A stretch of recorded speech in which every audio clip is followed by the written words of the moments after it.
Okay, great. Welcome everyone to round 4 of the New Zealand Schools Debating Championships. Speaking times are 7 to 8 minutes with POIs between the 1st and 7th minute. I will type 1 minute in chat at 1 minute, 7 at 7 minutes, 8 at 8 minutes. Please feel free at the start of your speeches to state how you'd like to receive POIs at the start of your speech. And we'll start the round with an introduction of judges and speakers with names and pronouns if you would like. So my name is Sophie and my pronouns are she, her. Hi, I'm your judge for today. I'm Shah. Pronouns are he, they.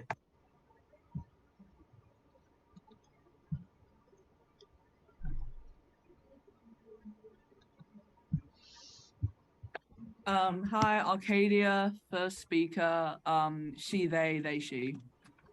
Peter, second speaker, he, him. Hi, I'm Ella. I'm the third speaker. My pronouns are she, her. Hi, I'm Lily Knox. First speaker, pronouns she, her. I'm Sophie, second speaker, and reply pronouns she, her, please. Hi, I'm Cam Fraser. I'm the third speaker. My pronouns are he, him, and this is our panda. It's our mascot. Any pronouns. It doesn't yet have pronouns yet. We haven't decided its gender. Yeah. All right. Well, without further ado, I would like to welcome up the first speaker of the affirmative team to open their team's case.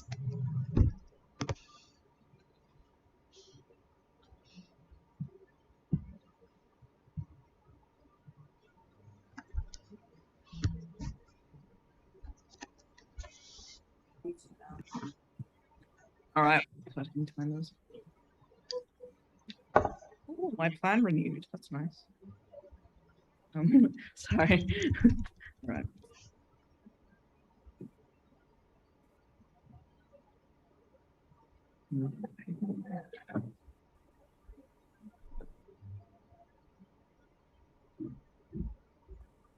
I'll just take POIs, however. You can do vocally. We don't have the chat open, so you can do it visually or vocally. I don't mind.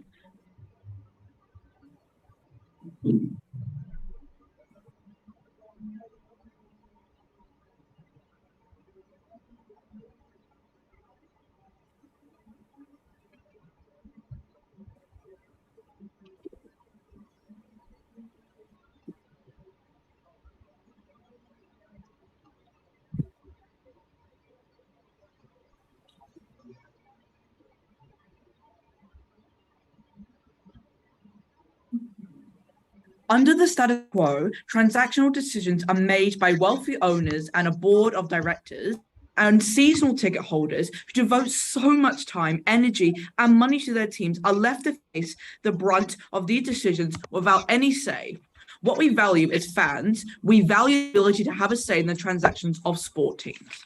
What we support in this debate is season ticket holders being able to vote in veto major transactions. In vetoing their team, for example, hiring or firing manager teams, moving stadiums, etc., each season ticket holder would be entitled to one vote equal to that of every other season ticket holder. For a veto to pass, a majority of season ticket holders would have to vote for it. We think this is fair because we value the opinions of the majority of fans. What we're going to prove to you in this debate is 3 crucial things. Firstly, we have 3 major reasons. Firstly, season ticket holders deserve a say in major transactions. Secondly, why season ticket holders make good decisions for teams. And thirdly, how we get better accountability for fans. Our second speaker will also give you a split on how we achieve highest quality sports. What we're going to prove to you today in this debate is 2 things. Firstly, that seasonal ticket holders are entitled to a say. And secondly, that we get better sporting outcomes. However, note that these are exclusive to each other and we can win on either of these separately. We do not think we need to win on both of them to win this debate.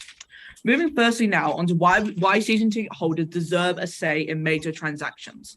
So let's characterize season ticket holders. These are the kind of people that are deeply interested and passionate about their team. They're not just the run-of-the-mill fans who see the occasional sport team. They're actually going to a lot of these games. These fans sacrifice a lot of time and money to support their teams. So not only are they emotionally and culturally invested, but they are also financially invested. Both of these things we think are important in this debate today. Therefore, Principally, they should be offered the opportunity to have veto say. It is important that this say in their teams is a veto power, is because it is the best, if not the only way to guarantee an equitable say regardless of outcome. An example of where this might exist in similar areas is where you have tax or ratepayers getting to vote in local councils, or anyone who vests in any kind of company is given those kind of rights. We think this should be seen within sport teams. Moving secondly now onto why season ticket holders make good decisions for teams. So who under the status quo makes decisions for teams? Well, it's owners and people high up in the team, for example, like board of electors or board of trustees. Well, who are these people likely to be or are? Well, these are the really rich millionaires with financial interests. Why is this bad? Well, because they care even less about the teams and prey on their loyalty to fans. Example of where we've seen this was when the Buffalo team in New York had their managers threaten to take their team out of New York because local council refused to fork out taxpayer money, or something like $750 million. Clearly, they did not take into account all the fans for the Buffalo team, which was primarily run by volunteers. Some people have even dedicated 20 years to helping it. They're the ones who help run the security at the stadiums. They're the ones that run all the concessions and even coach, help with coaching the teams and offer facilities. These are the kind of people that deserve to have some kind of right here. So, 3 reasons why season ticket holders are likely to make good decisions for teams. Firstly, because they care about the team. Not only do they have financial investment by having a seasonal pass, by paying for that merch, for that concessions, for transport, but they're also, as we said earlier, they are deeply emotionally invested in how the team goes. They are likely to make good decisions then because they have a good interest for a team, because they care. We already told you how so many managers do not care about the team, and their primary factor is money, leading to my second mechanism on how the motivation of season ticket holders is not driven by profit.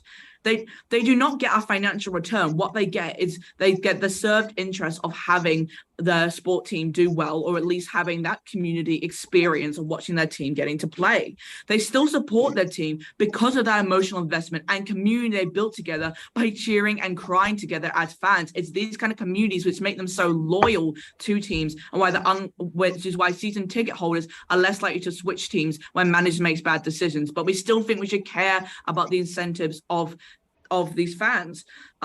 Comparatively, owners have exclusive benefit of profit, even if the most well-meaning and caring owners and managers, first and foremost, they will care about turning profit, or at least this is more, they are more driven by profit, simply because season ticket holders do not have that kind of consideration at all. Because of that interest of profit, there can be bad consequences, like if a stadium is far away from local fans that has a higher capacity, they can make more money. They're going to care about moving it there. It's bad because it goes against the interest of fans who, again, have had that really high investment in the team. We know, for example, when they had the example of the Buffalo Bills, where they threatened local councils are going to move it out of state. Thirdly, now, season ticket holders generally don't have personal connection and power to making these kind of major decisions.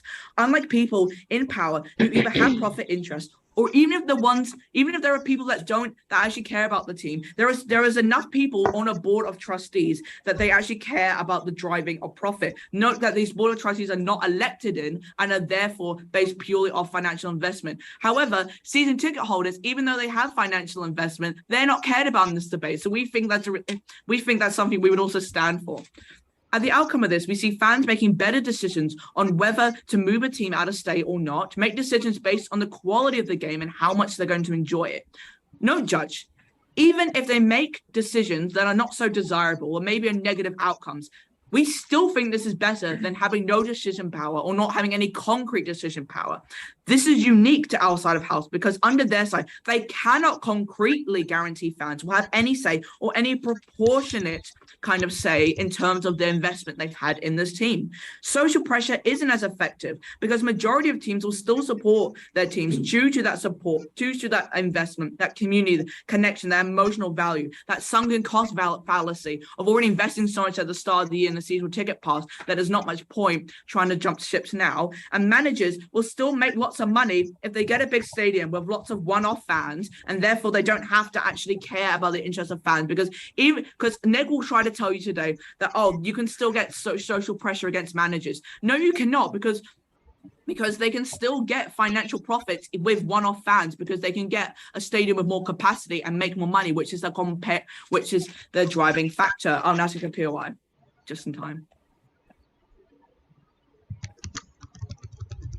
Is it out of time? Oh, is it out of time? Sorry. Thirdly, now we get better accountability for fans. So accountability to fans and their interests deserve to see their interests served, not only for them, but for their team. Under the status quo, there is very little transparency in the actions of other key stakeholders, like the owners, like the managers, like the board of trustees. This looks like making decisions by moving or selling them without the fans even knowing about it. This looks like threatening the local council that they're going to move state. Under the status quo, they have no incentive or reason that they have to be transparent about these actions. And we think it's really important to be transparent about these actions. Even if these actions are good ones, it should be transparent, because fans only find out about these decisions after they've been made, make it harder to apply that lobbied pressure to revert the already done damage. At the end of this debate, we not only get better outcomes for the fans that support them, but we also principally are better to give fans the kind of vote that they deserve. So proud to affirm. Out of time, I didn't realize. Great. We'd like to thank the speaker for their speech, and we now invite up the first affirmative speaker for the negating team.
Okey dokey. 3, 2, 1. Sports is about entertainment. Sports is about money, and sports is about unity. And we tell you, when we grant this power, we see harms to all three. That is what we will prove to you today, and that is why we win this debate. First of all, I will just set up like a characterization and like what the status quo looks like. Secondly, I will talk about fans and the harms to fan culture. Thirdly, I will talk about why the sports team will do worse. And finally, I will talk about harms to players. But firstly, onto like a characterization, kind of like what the status quo actually looks like.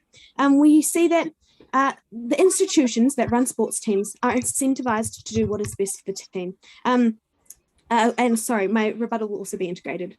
We were told by the affirming team that actually they care less. They don't really care at all. They really have no incentive to like kind of do what's best for the team. We tell you, firstly, the reputation that rests on these people's shoulders, this institution, they want to be seen as good. It is extremely important. No, I'll take it later.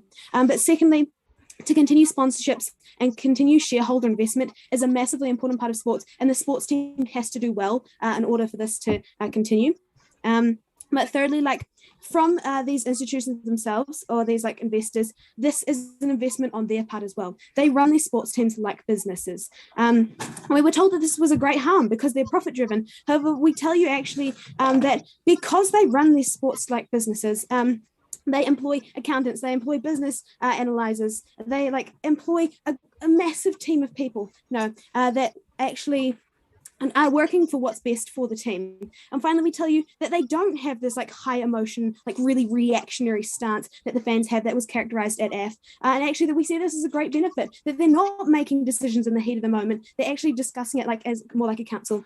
And No, they're really making decisions based on like the benefit of the team in the league. We finally asked, like, where does this money come from? We heard from F that they come from these like rich, like millionaire investors, to which we say, yes, that is where the money comes from, and they are less likely to invest when they have less autonomy over the team, or they have like less kind of influence.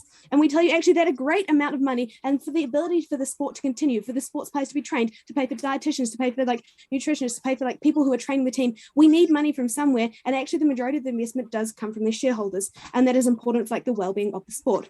Yes, I'll take that POI now. How does your side plan to serve the interests of fans as well as or better than we can on our side when we give them veto power? Absolutely. So we'll tell you, actually, it perfectly leads on to my first point around fans. First of all, I do a characterization of what these fans actually look like, and then why it is really harmful for fans and fan culture when we implement this veto power. But firstly, we tell you that fans are likely to make uninformed decisions. We heard here from the F that they were really passionate, and for two reasons that they'll be good at making these decisions. First of all, they care a lot because they have such high emotion, to which we say that decisions are made then in like great moments of like panic or like passion, not really the most thought out, but secondly, that they're not driven by profit, to which we tell you that unlike the managers or like the manager of the team who are driven by profit, to which we say, well, if managers don't care, well, then why does the sport industry work so well as it currently does? Like, it is an industry. Sports teams like are run like businesses, but this is successful. Like right now, we see that fans are involved. Fans do have a great amount of involvement. Fans do have a great amount of passion for the sport. No, thank you. And we tell you that under the status quo, this is a successful model.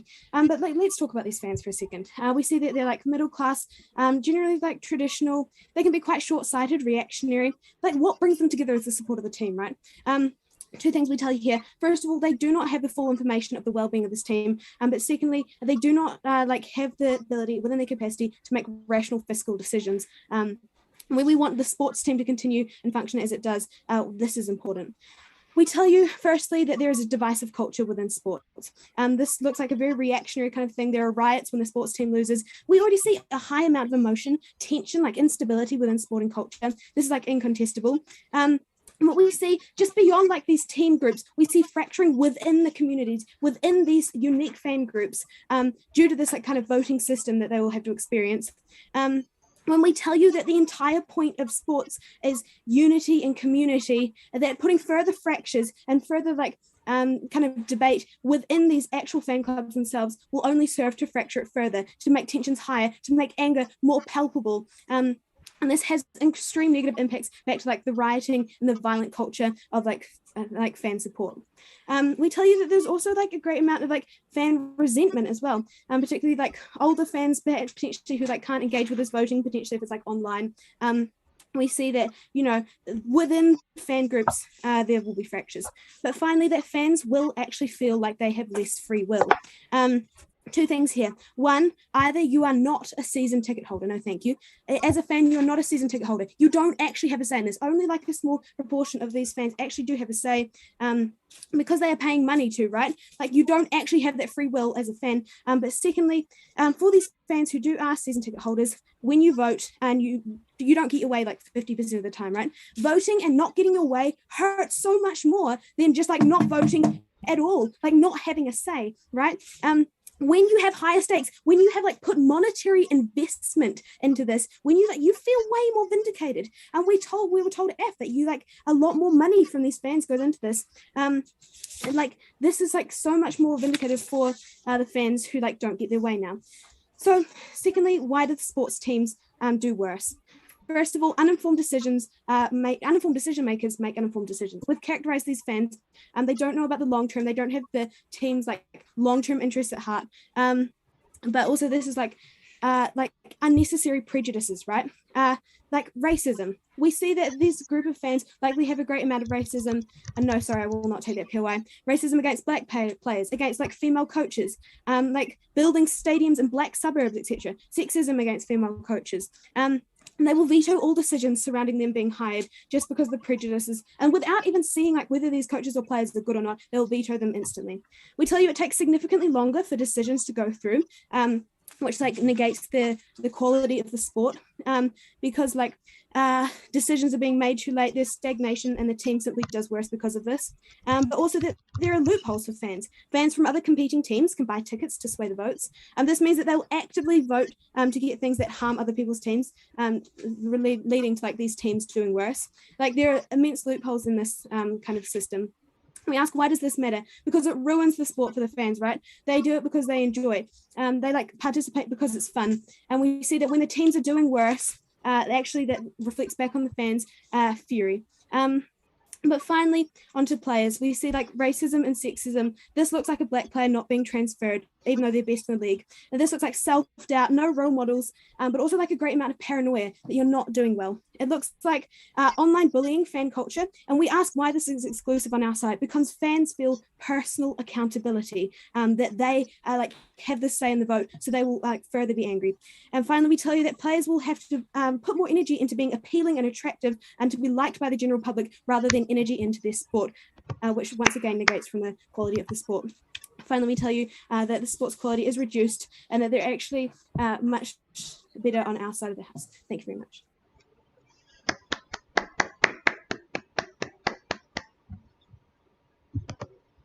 Great, we thank the speaker for their speech and now invite up the second affirmative speaker to continue their team's case.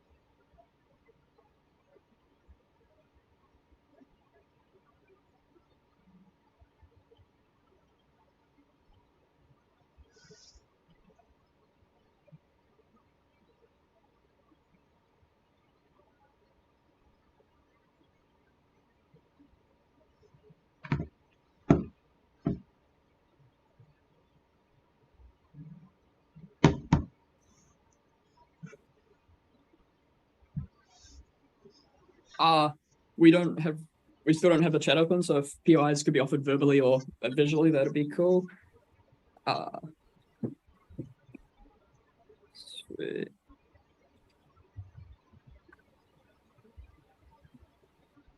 Imagine your team that you love, your team that you've been supporting since you were a young kid, that you've been going to games to for many seasons on seasons, suddenly decides that actually your town isn't profitable anymore. They decide that because of that, they're actually going to be moving out of town to a different state. They're going to be moving somewhere else where they can have a bigger, better stadium and make more money.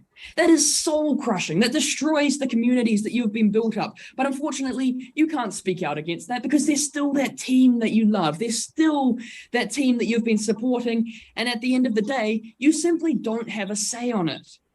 We fundamentally oppose this kind of futility, this in today's debate. I'll be bringing you three things today. I'll be talking firstly about 2 points of clash. Firstly, about who caters better for fans' interests, and secondly, about who creates better outcomes for the sport. And finally, I'll be bringing you a split point today about how we achieve higher quality sports in today's debate. On the first point of clash today, we've heard the main thrust about who caters better for fans' interests.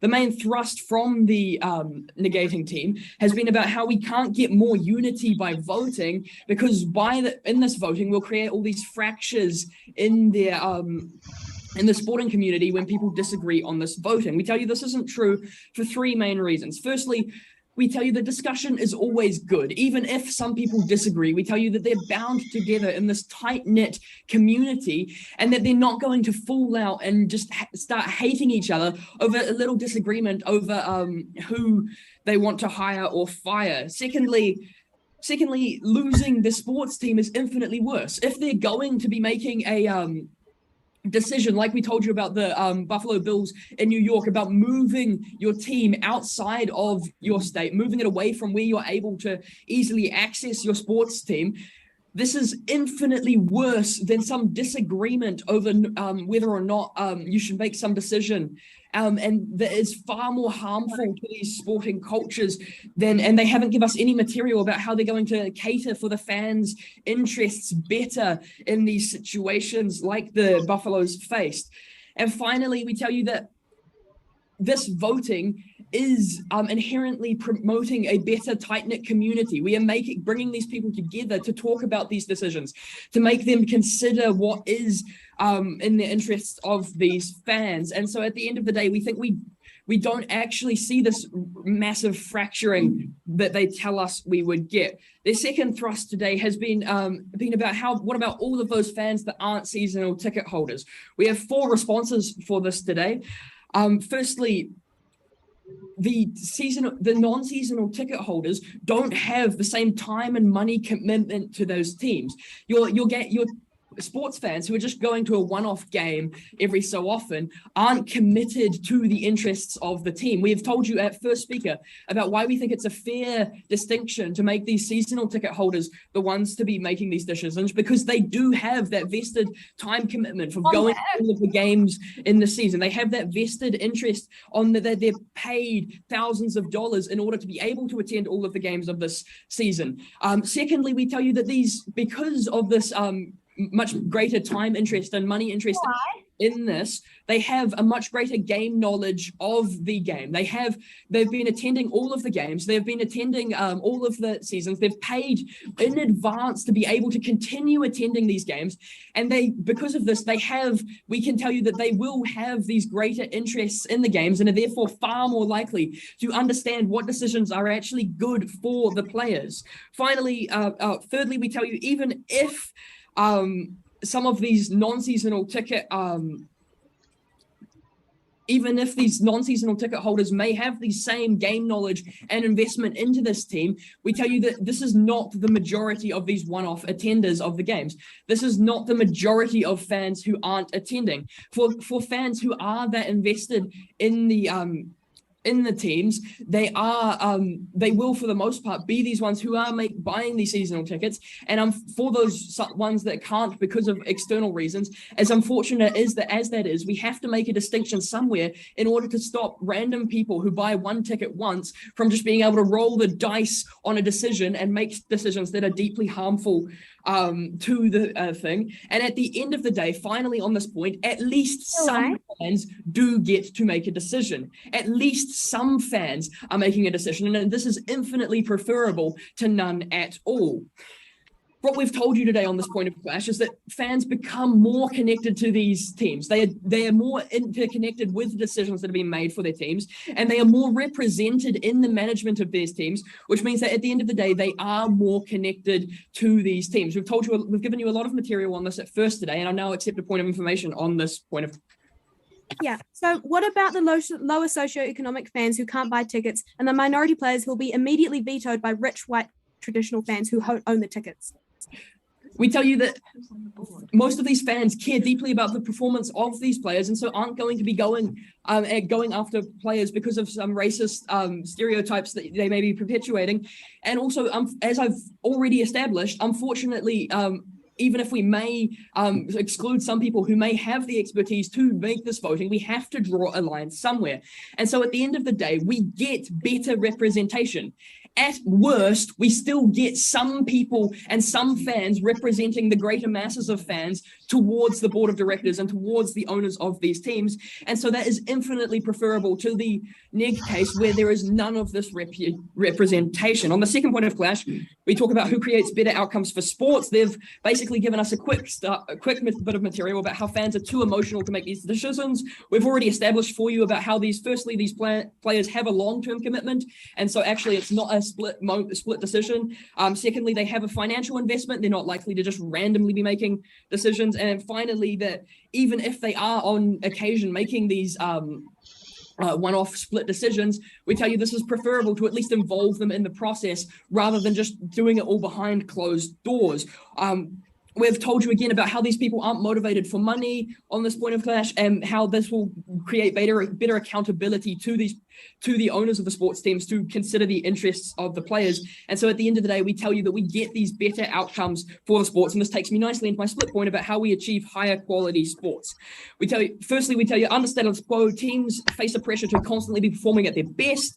And while this may seem like a good thing on the surface, it is harmful for three reasons. Firstly, it means that players are under pressure to never try new things and always be doing what works so that they never drop in performance. Because the moment they start dropping in performance, they are facing this potential to suddenly be dropped from the team. Fans can mitigate this by because of the loyalty that fans have to their teams, they can understand when they have a bad game.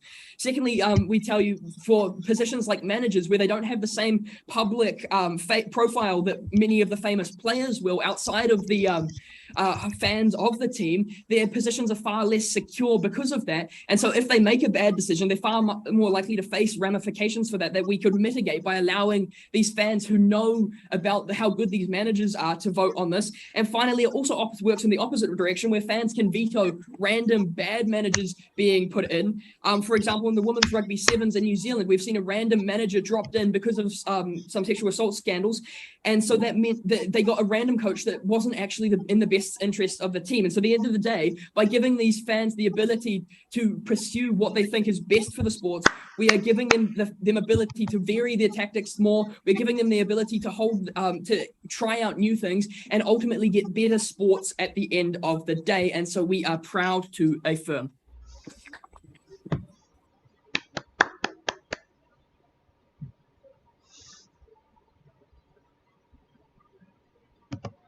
Right, I'd like to thank the speaker for their speech and now invite up the second speaker for the negating team to continue their team's case.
Sorry, we're on a really small table, so we're kind of struggling to find our paper.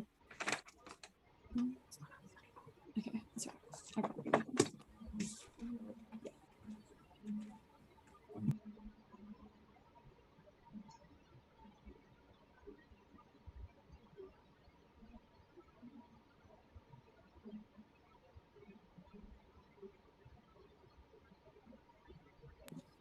Can I please grab POIs in? Can you guys type in chat or not? I'll just ask one anyway. Let's see.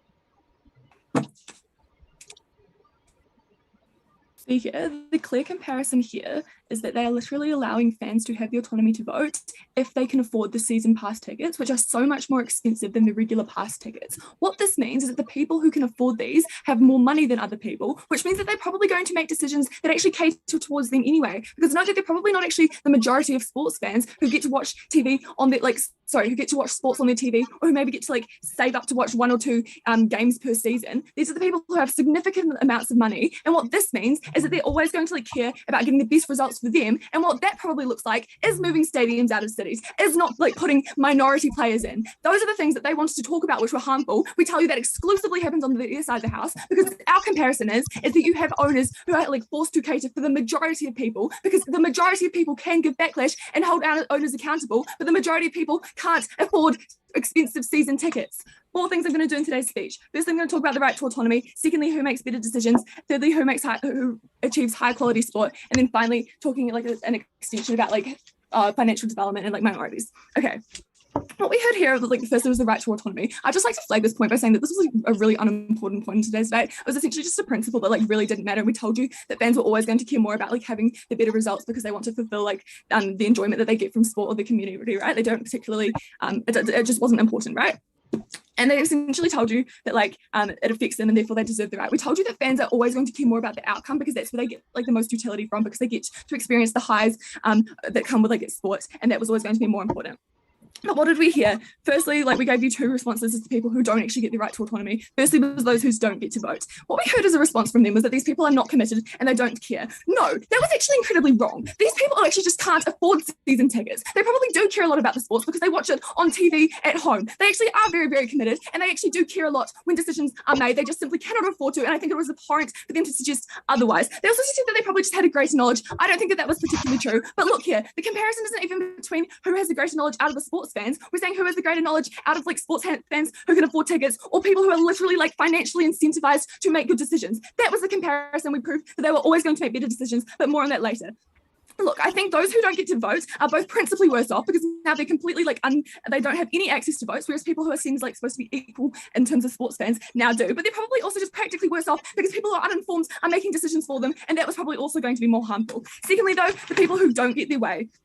Note here, this could literally be the 49% of fans who actually are getting to vote, and what this does is cause so much more fracturing and so many bigger harms. They told you that discussion was good. No, it's actually not. Not at the point in time where fans are so emotionally invested that they're probably already like getting drunk and they're already like being incredibly racist and fans, and they're already like causing so many like stadium fights. Those are the sorts of people that we were talking about who like who might be missing out on these things because they're like the people who are making those accessing certain games. Look, the final response here was like, at least some people are doing it. Note, this was more harmful than like nobody at all, because these are the people who can afford, and this means that they can only represent the certain demographic that is likely to do things like to like move the stadiums into places where like only richer people live anyway, where they weren't going to like hire minority players, where they weren't going to hire a female coach, and that was always going to be so much worse off. So no, we do not tell you that at least some is better. We tell you at least some is significantly worse. The comparison here is that owners have to appeal to the majority of players, and that was always going to be better. So who does make these better decisions? Fans, owners, or stakeholders? What we heard from fans, essentially 3 things. Firstly, that they care about the things, that they care about it, and that was why they were going to make good decisions. Look, they care about the outcome so far as that they can enjoy it. What this will probably mean is that like these people are probably just going to be like busy going about their everyday jobs because they're just like, they're not that invested, because they're like not like primarily like paid to like know the analytics of like football and things like that, and that means that was going to always limit them because they literally just like turn up on a Friday night to like watch the game. Secondly, though, they're not profit driven. That was actually an incredible harm on their side of the house, right? Because if you need to make a return on investment, nobody makes a financial better decision than someone who literally has all of their wealth riding on said decision, right? That was always going to be a good thing on the outside the house. That just means that they were able to like make irrational decisions because there was no repercussions for them. That was a harm. Thirdly, they have no personal connections. I think that's probably a good thing on outside the house. We probably get to flip that too, because owners and stakeholders have these connections with like people who are like accountants who can make good decisions, who have like been in the sports world for so long, who can like also help them make good decisions. That was a good thing on outside of the house. Why do we think owners and stakeholders are necessarily better and comparative? Firstly, they're profit driven. Already flagged this. They just all, like, because they have like to make a return on investment, they're always going to make good decisions to like provide this. We also just told you, Lily, that they have like, they care about their reputation because they're like really rich businessmen, and therefore like if they do badly, then they just like lose their connections, and that's really important in that world. Like the only pushback we heard was that they don't care, i.e. that they move them out of the city. No, that they actually do, right? Because they have to appeal to like every single fan here. But secondly, so far as they didn't, they face an extreme amount of backlash. Note the example they used literally didn't go through because it was only a threat, right? Because these people gave them so much backlash, right? Because people can actually boycott these things. They can uproar and they can hold these like their owners accountable. The comparison here is that you literally can't hold, like fans cannot hold each other accountable, because what that looks like is literally like fractures and people like going and getting drunk at each other in the streets and having like drunken fights. That's what accountability looks like on their side of the house. Accountability is so exclusive to our side. Look, However, even at the end of that, even if they somehow manage to prove that they that fans made like similarly good decisions, we think that they clearly cannot. I think we still win this point by a significant margin, because firstly, it takes so much more time under their side of the house. What this means is that you literally have to spend days, or if not weeks, accessing every single fan with a season ticket and getting their feedback on something. What this means is that decisions take so much longer to push through. Decisions take so much longer to push through, or it just goes completely stagnant altogether. And time is really, really crucial in the sporting world, because you need to make good decisions to help your fans. But finally, there's probably also just things like loopholes, right? No, this wasn't responded to from their side of the house. But you can literally be another fan who's from a different team who buys season tickets for another team, and now you're forcing this team to make really, really poor decisions. That was probably going to be really, really harmful. So we also win that point by a significant landslide. Okay, clearly I think we proved that we make better decisions than our side of the house. Yeah, I will take a PO actually. We have given you clear mechanization and several examples about how the interests of owners and fans will often disagree and not align. Can you give us any substantive material about why these owners will actually be incentivized to vote in the fans' interests? I did just give you about 3 things. Let me just point to my backlash point, right? If not, fans can literally hold these their owners accountable, because they can boycott these things, and which means that they don't get any financial payment to make the decisions. But secondly, there's also things like executive boards in the worst case scenario, where you can literally push through claims against owners if that's the absolute mechanism we have to point to. Okay, before I do high quality sport, I think most of that was probably contingent on the make better decision making anyway. But let me just do my extension now, because that's probably more important. Okay. What we tell you is that owners from overseas probably won't buy into these things, because they have no power to control the decisions. What this means is you're probably going to get less people wanting to invest in these sports teams in the first place, because now they're either not going to be able to push through any decisions, or there's people who are making really, really bad decisions, but having their name on it. What this means is they're unlikely to invest at all, and that means high profile players probably also won't want to play in leagues. What the outcomes of this is you get far less funding into the league, because less billionaires are paying more money. But it also just means you get less talent playing in sports players, and that's probably worse for the sport. So let's link that back and say exactly why that's really bad for the sports. What they told you is that loyal fans care about the game. Loyal fans care when there's a bad game. Note that this was incredibly untrue, right? Because loyal fans care about the things, and they don't understand the long terms of things that owners do, because owners can see when players simply just have a bad day. But we tell you sports fans are really short-sighted and incredibly irrational. This was already told at Lily, so I don't actually have to repeat it, but I think that makes it really, really clear that there are going to be things that are irrational, that make decisions that make fans make incredibly poor decisions, incredibly proud to stand against that happening.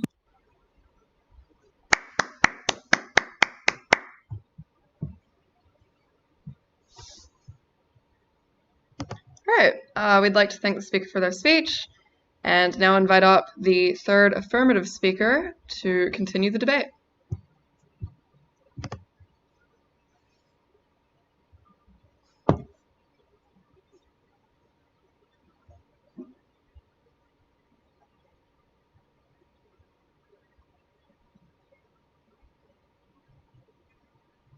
Just checking I'm audible.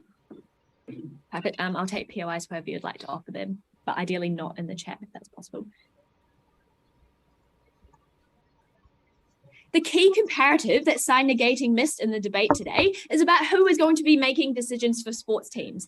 Is it going to be the loyal, loving, devoted fans, or is it going to be rich, white, privileged board and members and owners and directors who are not representative at all, making decisions around the boardroom table with no say from the people who they actually should be representing? We are so proud to be the side that actually stands for representation, that actually stands for good outcomes for fans, that actually stands for good sporting outcomes. That's what matters in this debate. 2 key things I'm going to do for you today. Firstly, I'm going to remind you of what each side had to do to win. Secondly, I'm going to bring you 2 points of clash. One on who gets better outcomes for fans, and one on who gets better sporting outcomes overall. But just a reminder of our burden in the debate today, right? We told you very clearly from first that we think that we win this debate today where we prove either that seasonal ticket holders are entitled to a say in their team, or that we get better sporting outcomes. Note, Judge, we can win on either of these paths of victory. We think we can actually win on both. Under their side, they never actually really gave us a clear burden, but we think based on their case, their burden was to prove that fans shouldn't have a right to vote. We don't think that they've done this conclusively. Let's look into why. What we've heard from NEG today is that fans are short-sighted and uninformed. They can't make rational choices. People debate over decisions decisions of voting. Season pass holders feel left out. Fans are not representative in like racial issues. Outsiders will buy tickets to face voters. Takes more time to hold them accountable. All that kind of jazz. 6 responses on that for you today. Firstly, Arcadia and Peter told you very clearly and conclusively why fans are actually likely to make rational decisions. Firstly, because they have a financial investment in the team. If they go around and make silly choices, that like several $1,000 season pass is going to waste. We don't think fans want to waste that money. We think they are smart, rational actors and that they don't want to throw that down the drain. Secondly, on that, we tell you that they have a huge time and energy commitment. Fans often volunteer for their teams, as Peter and Arcadia told you. They often like come to every game. They make a significant amount of time getting transport to and from these matches, buying supporters gear. We think this gives them reason to make good decisions because otherwise all of that time is wasted. Thirdly and finally, we tell you that they have a desire for their team to do well in the long term, right? We tell you that these fans deeply care about their team. That's why they commit this money. We don't think they're going to make irrational choices that would jeopardize their team, that would make absolutely no sense. We think at the end of this, they'll make rational choices because they don't want to lose money and they don't want their team to fail. Now, secondly on this, right, they want to talk about outside people buying tickets and swaying the vote. And that was a big point of contention last time that we supposedly didn't bring up. Look, like if outside fans want to purchase tickets and pay like heaps of money to support the opposing team, good on them. Like, that's great. You're paying to like uphold our team and uplift them and pay for them to do better. Like, that's so kind of you. Thank you so much. But like, even if we think we do this, we think this is going to be such a small minority that like 1 or 2 crazy fans from the opposition who buy teams aren't going to sway a whole like swath of fans who do support the team. We think this point falls out of the debate. Thirdly on this, though, we tell you that we prefer some people to have a vote over none. We tell you that fans who like maybe have like better racial diversity, better diversity of like status, better diversity than the rich white owners and people who sit around the board table. This is the key comparative here, Judge. Like, we tell you that we're likely to get more representation from the general public than from 6 rich white men. We tell you, we think it is far more, these people on the board are like so powerful. We think they actually don't care about public opinion like they tried to tell you because their incentive is profit. They know their fans are dedicated to the team. Like, even if they choose a bad manager, team, like fans are good people. They care about their team. They're still going to support it. It's just really bad for the fans. We prefer that fans get to support the team and have good outcomes that they get to vote on. These board directors don't listen to public preference because they have no incentive to. They know the fans are still going to support. Like, even if like a few people leave, they know the majority are going to stay. They have no incentive to listen to public opinion. They only want money. It's a business for them, right? Comparatively, the fans, they want good things to happen. They don't get any financial gain. They literally just want what's good for the team. This is what is so crucial in this debate and why we win today. But fourthly, we tell you that like they're concerned about some season pass fans like not being able to afford it because they're in low socioeconomic status. And while we recognize like that's really sad and we don't want that, we think it's better that some people get a vote and have that representative say rather than none. But we think like crucially that fans care about each other. Fans are still going to communicate. A fan on the ground is likely to talk to like another fan who comes from a low socioeconomic group and be like, wow, do you think we should vote in this player? Rather than like someone on the board who is so disconnected from all the people in the grandstands, they're not going to come down and be like, hey, what do you think about this? They're just going to sit in their rich room and be like, is this going to make me money? We think we actually get better communication between fans under our side because you have fan-to-fan contact, not this like magical fairy world situation where like the board of directors suddenly comes and starts caring about people over profit.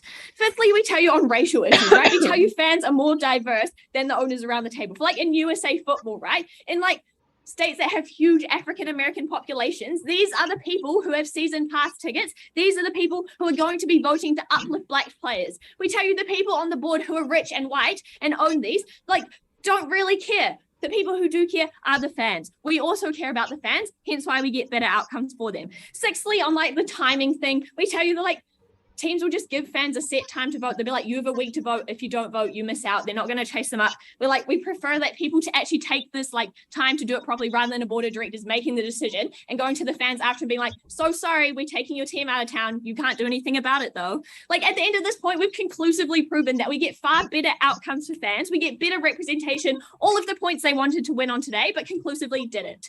Now let's go on to sports outcomes, right? Their key push here was that like, we need sponsorship. We need people to like invest in this team in order to get good sporting outcomes. What we told you at Peter is like, actually, this is just not mutually exclusive. We don't think that just because fans can now vote sponsors are going to be like, oh no, we don't want to say in this anymore. Like, we think like you still have to employ people to run the team. You still have to like get sponsorship. We don't think that's going to stop just because fans can vote about whether they want to hire and fire managers. Like either way, you're still going to hire a manager. You're still going to hire an accountant. The only difference is this manager accountant is now held accountable because the fans are the ones voting them in. This is like a crucially good thing that we get. We actually get better sporting outcomes here because these people have been voted in by the fans. They're likely to act in the best interest of the fans because they know the fans can just as easily vote them back out again. That is a crucial difference under our side of the house, right? We have the same sponsorship, we have the same employment opportunities. However, the difference is ours is representative, theirs is done by a bunch of rich white people. Secondly, on this though, we tell you, as Peter told you in his split, which they ignored entirely, like we just get better stability for managers and players, right? Because they know that the board of directors can't just kick them out if they make like one bad play or like try something risky.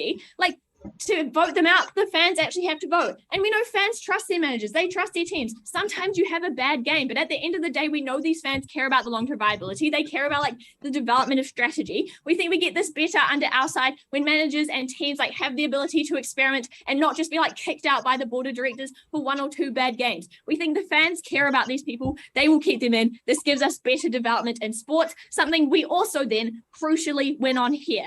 So at the end of this debate today, we've won in two ways. Firstly, we won very conclusively about we get better outcomes for fans, but then we just built the margin by telling you about how we also win on sports. Great, we thank the speaker for their speech and would like to invite up the third speaker of the negating team to close out the substantive portion of this debate.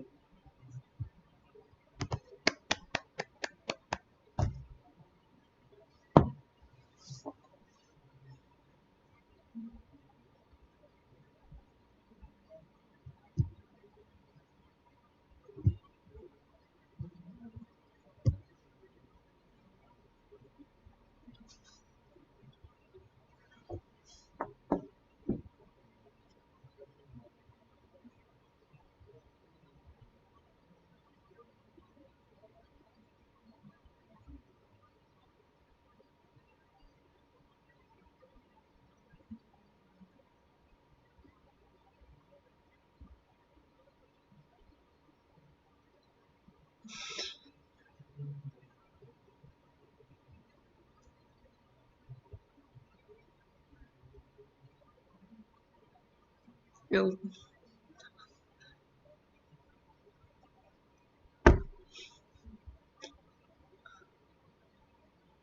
This is such a cramped room. Do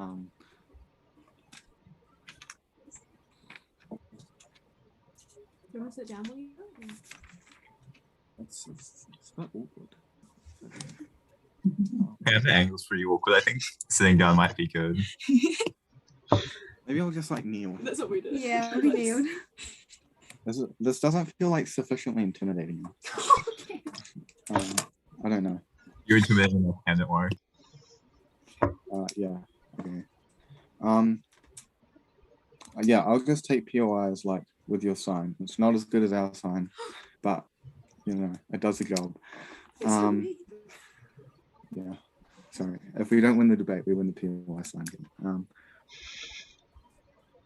The affirmative team lost today's debate when they stopped caring about the young boy. They stopped caring about the racial minority, and they only cared about the rich fans in this debate, the fans that could actually afford the season votes. Three clashes in today's debate. Firstly, about who makes better decisions. Secondly, about how it like deals with like fans and players' interests, and just like thirdly on how it affects the sport as a whole. Okay, on this first clash about who makes better decisions. Well, firstly, we think that the comparative here is like between like fans on their side of the house being the decisions versus like owners on their side is like broadly the decision, right? So like fans are like both sides agree they're more emotionally investment, but like they then had the audacity, whereas like owners are like more profit driven and more like objective, but they then had the audacity to come up and say that like fans have like more of like a commitment in this, like more of a time commitment, more of a money commitment, right? Like $300 for a season ticket at the most is never going to be as much as like the literal millions that owners ever pay, right? And it's never going to be as much as like the hours and hours that owners have to put into it compared to like the couple of hours that fans like go to the game, right? So we think that owners always have a bigger stake in the pie, right? We always think that owners have to deal with more. And we also think that the comparative here is like the difference between like accountability, right? Like fans are never going to be completely accountable. They're only going to be accountable as like this vague notion, as this vague sort of like, we hate these people because they like did this one thing, and just sort of like internal division. Whereas like the owners are going to be forever more accountable because there's only like a few of them. There's only like a couple of them. It's usually just like one company, right? So they're always going to be more accountable in our side of the house. So therefore we get like owners that are far more invested and far like care more. With that in mind, how does it affect the rest of the clash? Okay, their framing of like, do fans make good decisions, was that like, okay, they're not like well, that they're deeply invested, they're like united, they like trust the players, and there's like this like example about like the moving stadium. Well, firstly, we think that like lots of their examples like necessarily like failed, like this moving stadium, right? Like if we take the example of like people in Invercargill, like Highlanders game, like everyone in Dunedin will just like literally just vote not to veto. They'll just like vote to move it anyway. So these people, this like 90% of the times we like this Buffalo Bulls would literally move on their side of the house anyway. So lots of their benefits that they try to like claim actually don't stand in this debate. Furthermore, we also think that like this idea about like this like characterization as fans is like united, they like trust each other, right? It's just like, well, we think that fans have like a revealed preference to like bad behavior after losses, right? We think that it's like very obvious that fans just like generally are going to turn against each other at the quickest moment, right? Like again, like how you don't think Invercargill people are just going to like trust these Dunedin people when these Dunedin people like want to move all the Highlanders games to like Dunedin, right? Okay, so with that in mind, we don't think that fans make very good decisions. Okay, do owners make good decisions, and do they stand in their best interest? Well, firstly, we think that lots of the decisions owners make are actually run through like managers, right? Like we think that like most of their like decisions about like coaching and stuff is just generally done through like who they employ as like coaches to like put on the players, right? But we also think that like the fact that they're not profit driven means that the fact that they are profit driven means that they're always going to be more objective. They're not going to harbor like these racial prejudices, right? So what this means is that they're always going to have like more info behind the scenes, right? Like what the players see, what the owners see is completely different to what the fans see. The fans see the show, they see the game. The owners see the true story. The owners see how well people get on in training, right? Like me and Lily and our debating team could like really, really hate each other. You would never see that in a debate, right? But like, I don't know, our coaches would, and our coaches would like maybe make a different decision about who would be on the regional team, probably get rid of Lily because I'm like way better.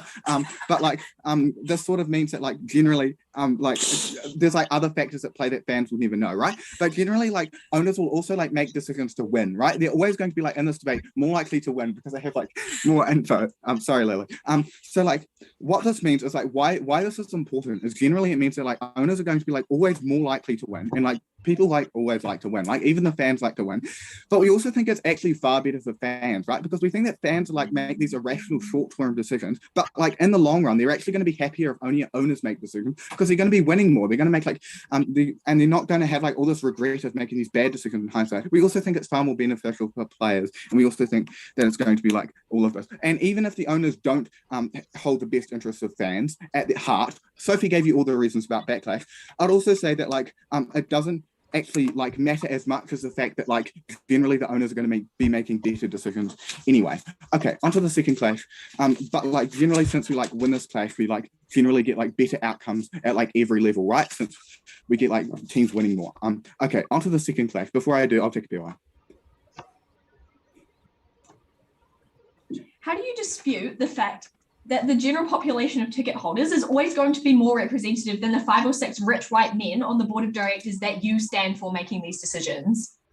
Well, firstly, I gave you all these reasons about why owners make better decisions anyway, despite like the representation. But even then, we think that like owners generally have all these reasons to like care about representation in a way that fans don't. Fans always act in their own self-interest more so than owners, when the fact that like owners have to care about like all of their franchise, whereas fans are like unaccountable, right? And also the fact, just generally the fact that like this whole idea about this whole like notion about the fact that like players just fans just generally don't actually like care about like these poor people, right? Whereas like owners probably do far more. Okay, so onto the second clash. Firstly about like how we deal with like fans and player interest, right?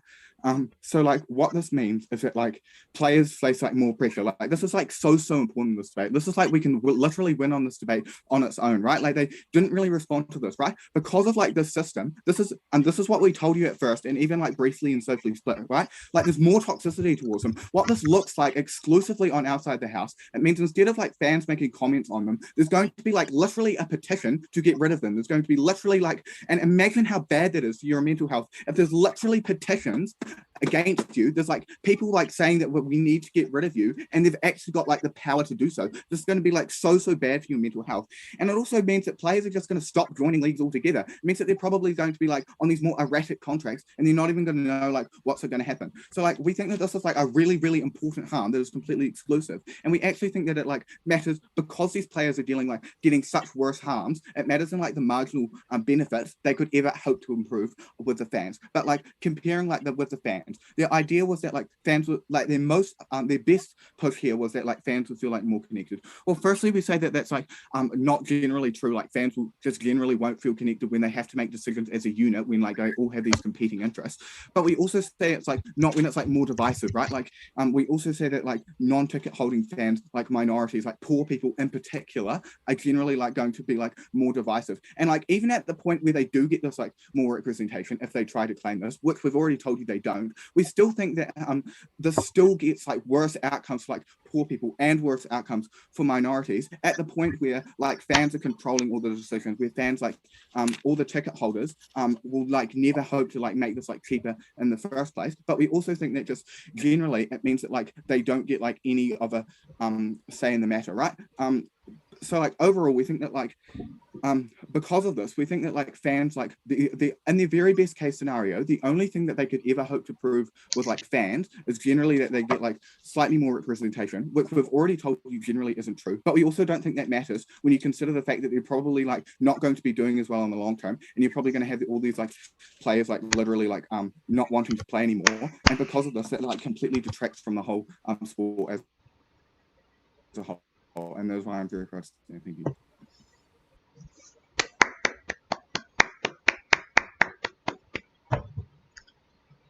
Right, we thank the speaker for their speech, and as always, we will now reverse the speaking order and would like to welcome up the leader of the negating team to give their reply.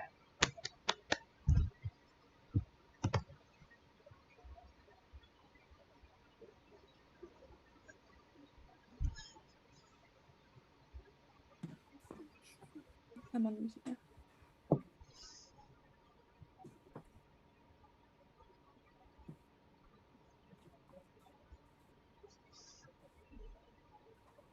Look, Side F has tried to paint this debate as whether it's worse to have 6 white men making decisions or like fans. But when we told you that fans literally look like maybe 300 white fans who are really wealthy and don't care about minorities or people on a lower income, then we told you that was so much more harmful, because at least the 6 white men on the board are A, incentivized to make good decisions because they're literally profit driven, but B, actually can be held accountable by all of the other fans, because every single fan can hold an owner accountable, but not every single fan can like vote on their side of the house.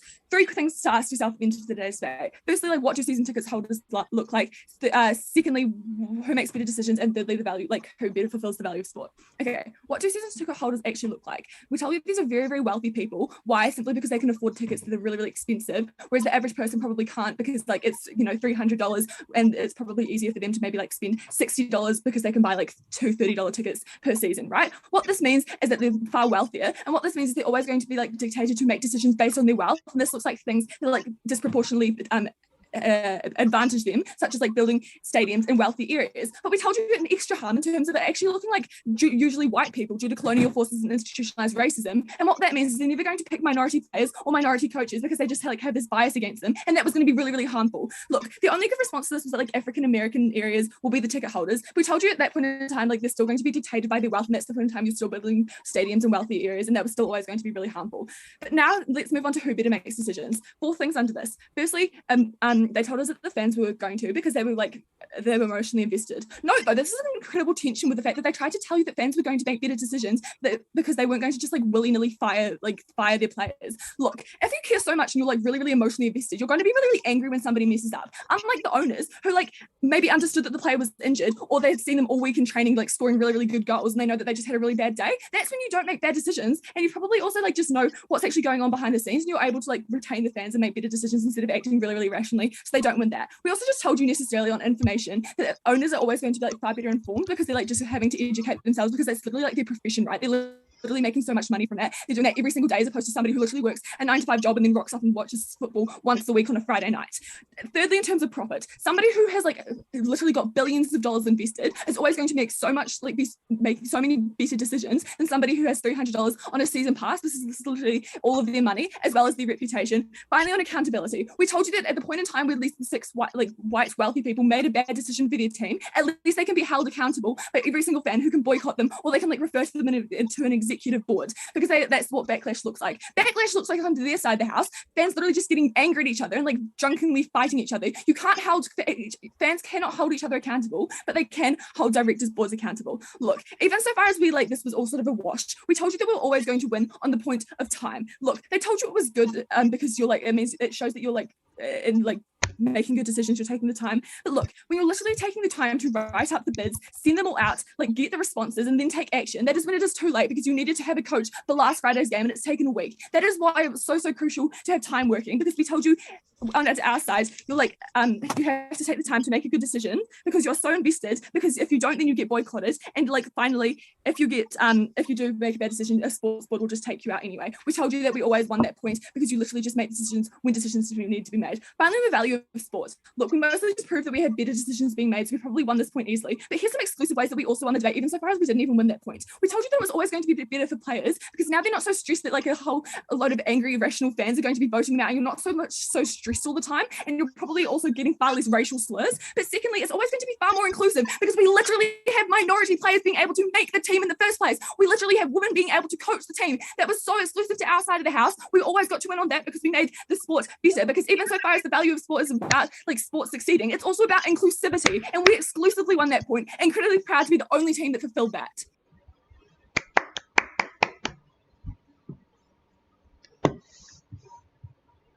All right, we thank the speaker for their speech and welcome up the leader of the affirming team to close out the debate.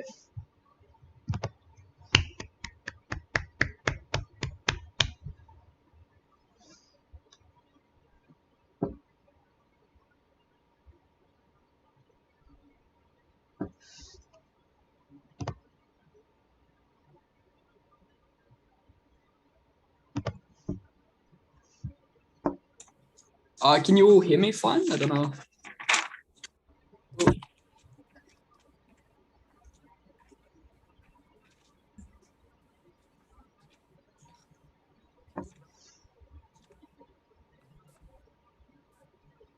Oh.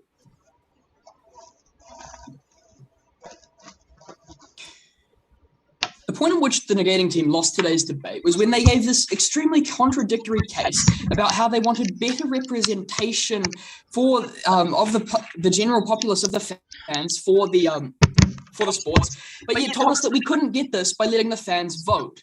They gave very little mechanization as to how they would get this better representation, and the entirety of their points on this can pretty much be summed up as the fans can protest against the board's decisions. We tell you that at the end of the day, not only is what we told you today is that not only is this not only symmetrical in that we can have fans protesting on both sides, but that protesting will never be as effective as allowing the fans to be able to directly vote on the ability and have the ability to veto decisions that they do not like. This is for a couple of reasons. Firstly, this direct representation is far better than an indirect kind of protesting. And secondly, any protesting that happens will be inherently after the decision has been made. And we've made it very clear to you and given plenty of mechanization as to why these owners aren't likely to represent the players' opinions. We've told you all the way down the line. We have told you about how these the incentives of these owners are different. They are driven by financial profit. We've given you examples today about how financial profit often is different from what the fans want out of the sports. And we've given you examples about why these profit-driven owners are far less representative of the fans in general.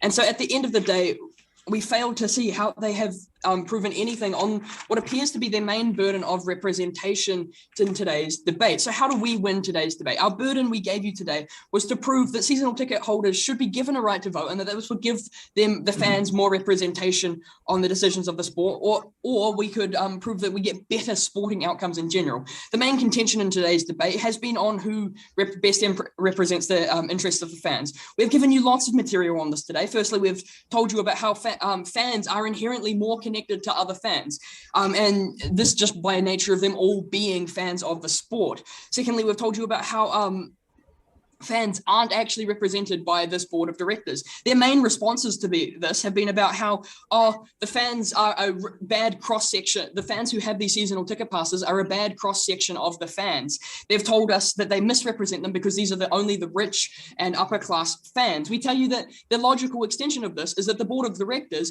are the even richer and even further removed from the general populace of the fans. And so we fail to see how this mechanism bears any weight against the other cases about how they want to get further representation. They've also told us about how the general fans will then get angry about the decisions that the seasonal pass holders are making, and that they will be angry about those decisions. We tell you that even if some of the fans may be upset about this, we need to draw the line somewhere to stop any random fans from other sports teams from being able to try and screw over our sports teams by making bad decisions.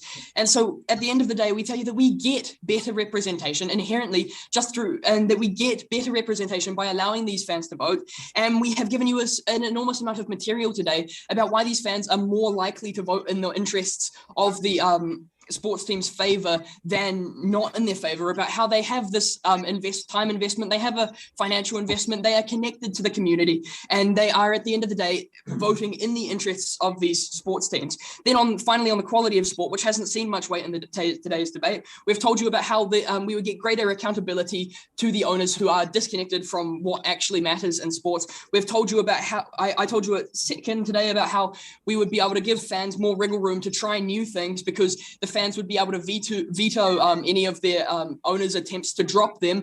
And in response to this, we've just heard that fans will try and drop everyone. And at the end of the day, we just feel like we get better outcomes to sport through all the mechanisms that we have given you today. Proud to affirm.